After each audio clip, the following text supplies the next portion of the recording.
মানে মঙ্গল মাতার মন্দির।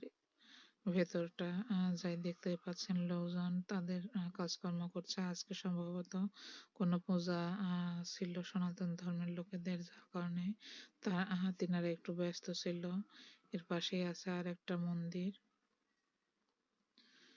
এবং তার পাশে ছিল আরেকটা মন্দির যেটা এখন ধ্বংসস্তূপে পরিণত হয়েছে।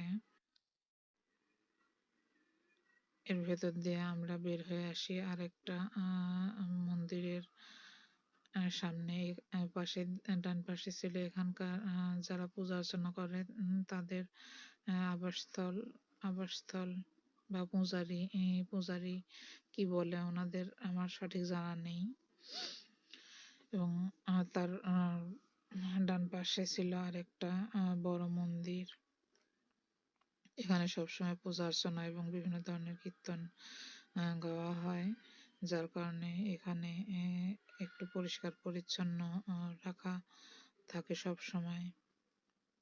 দেখতেই পাচ্ছেন আমি মন্দিরের ভেতরটা ঘুরে চারপাশটা ঘুরে এই পাশে আসলাম। দূরের ওইটা ছিল রান্নাঘর। এখানে বিভিন্ন রকমের খাবারের আয়োজন করা হয় তাদের ঠাকুর দেবতার জন্য। আর এটা ছিল তখনকার আমলের বিশাল কাঠের দরজা, যেটা এখনো অক্ষত অবস্থায় আছে।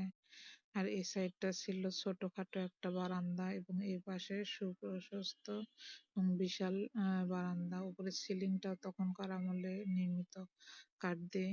এখন আমরা বের হয়ে আসলাম এই মন্দির থেকে। দেখতে পাচ্ছেন আমি আবারও দেখিয়ে দিলাম মন্দিরের পাশের। এটা ছিল বড় তরফের মালখানা এবং তার সামনে ছিল আরেকটি ভবন।